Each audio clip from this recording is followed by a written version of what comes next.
On July 23rd, 1892, a young anarchist named Alexander Berkman walked into the Pittsburgh office of Henry Clay Frick, pulled out a revolver, and shot him twice. Frick, bleeding in agonizing pain, got up from the floor, helped subdue his attacker, and then insisted on finishing the business meeting he had been in the middle of before going to get medical treatment. He survived. The man he had been doing business with for over a decade, the man whose name was on the company, the richest man in America, was 3,000 miles away in Scotland and said almost nothing publicly about the attempt on his partner's life. That silence told you everything about where their partnership actually stood.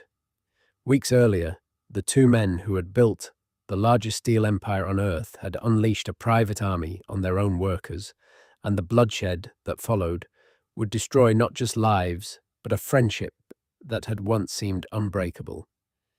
This is the story of two men who built an empire together and let it tear them apart.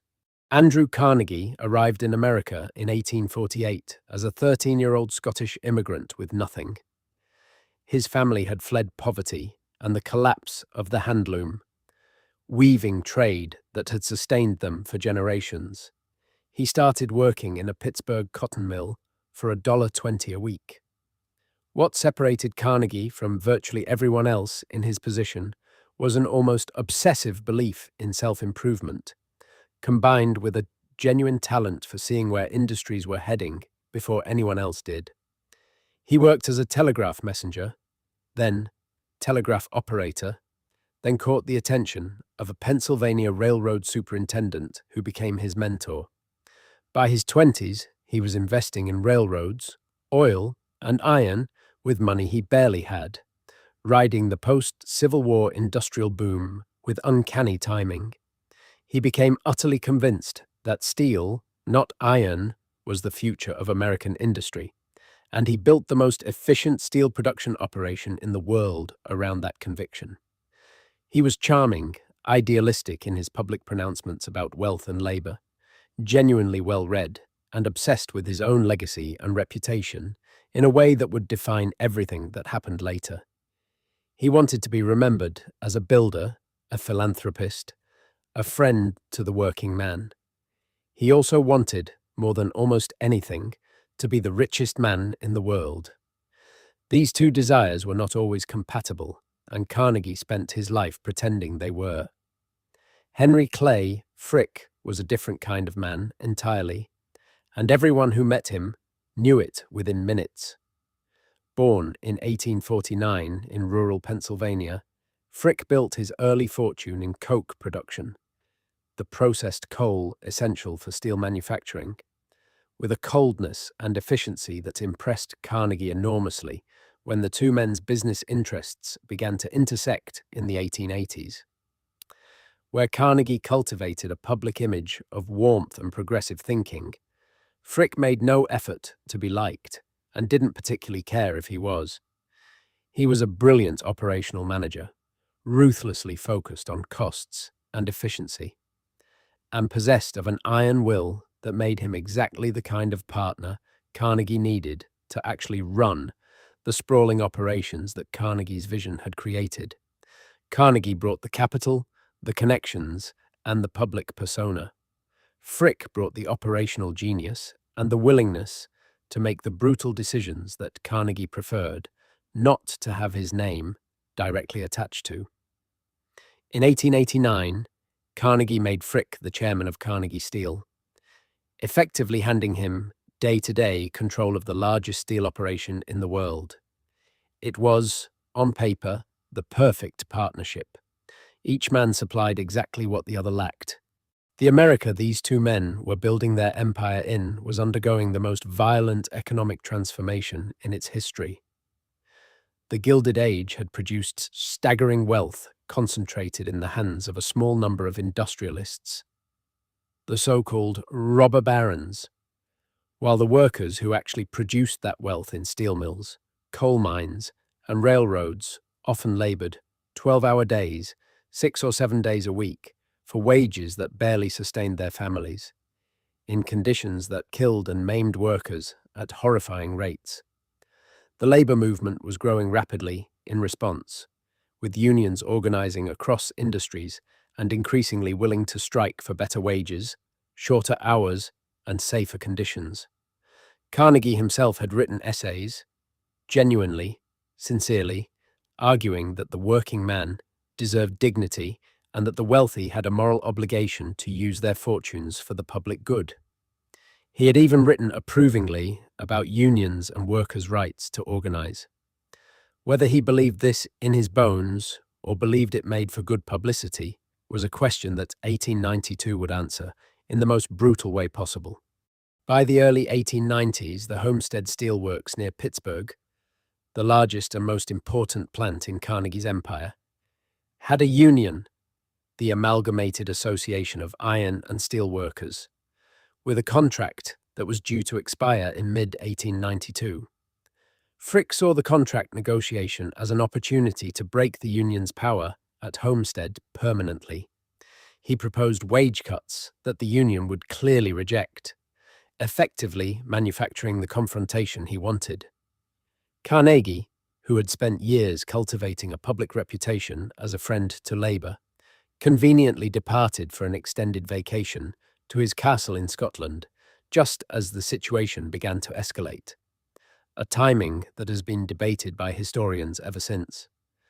Was Carnegie genuinely unaware of how far Frick intended to go, or did he deliberately put an ocean between himself and a confrontation he knew was coming, so that his hands would appear clean regardless of the outcome? The surviving correspondence suggests Carnegie was kept informed and approved of Frick's general approach, even while distancing himself physically from the consequences. Frick locked the workers out of the plant in late June 1892 and brought in 300 armed Pinkerton agents to protect the facility and bring in replacement workers, strike breakers. On July 6th, the Pinkertons arrived by barge on the Monongahela River, and the locked-out workers and their families confronted them at the riverbank. What followed was one of the bloodiest labor confrontations in American history, a pitched battle involving gunfire, fire, and explosives that lasted most of the day. Several Pinkertons and several workers were killed before the Pinkertons surrendered and were marched out of town, beaten by the crowd as they went.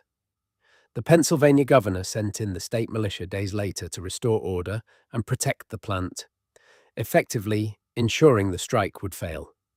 Then, on July 23rd, came the assassination attempt. Alexander Berkman, an anarchist with no direct connection to the Union, but who saw Frick as the embodiment of industrial oppression, shot Frick twice in his Pittsburgh office. Frick's survival and his composure in continuing his business meeting, despite his wounds, made him a sympathetic figure in the press almost overnight. Public opinion, which had initially leaned toward the striking workers after the Pinkerton battle, shifted significantly in the company's favor. The strike collapsed by November. The union at Homestead was destroyed, and steel unions would not gain a meaningful foothold in the industry again for decades. The aftermath of Homestead reshaped both men's lives and reputations in ways that would echo for the rest of their careers.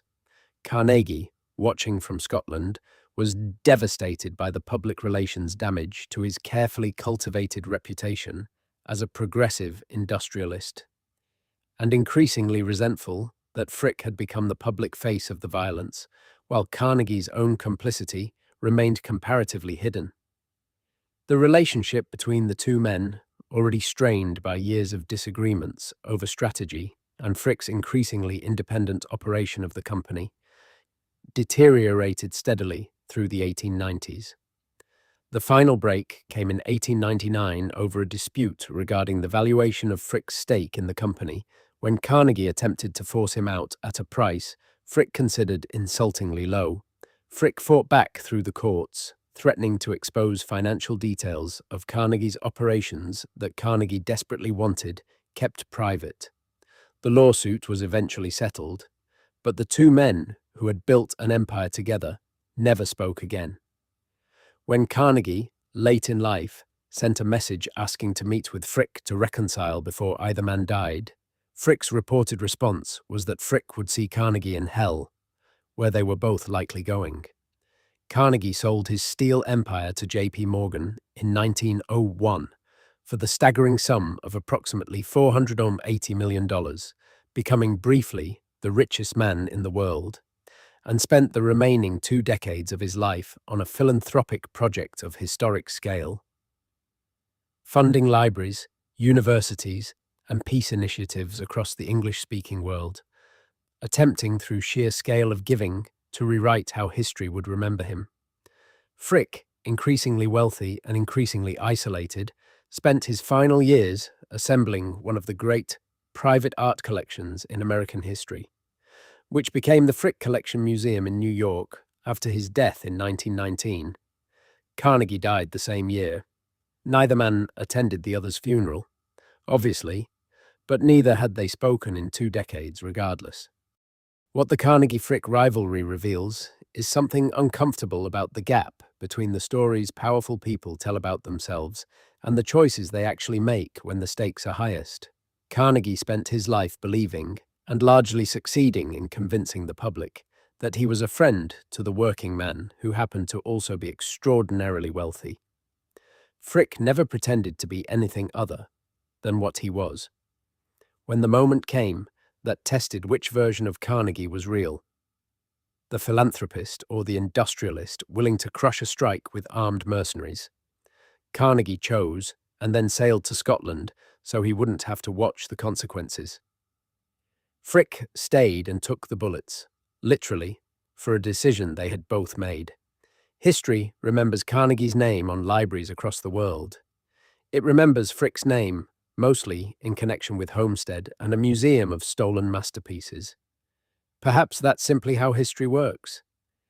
The man who wrote the checks gets remembered for generosity, and the man who pulled the trigger gets remembered for the blood. 2 men built an empire on the same foundation. One spent his fortune trying to make the world forget how it was built. The other never tried to make anyone forget anything at all.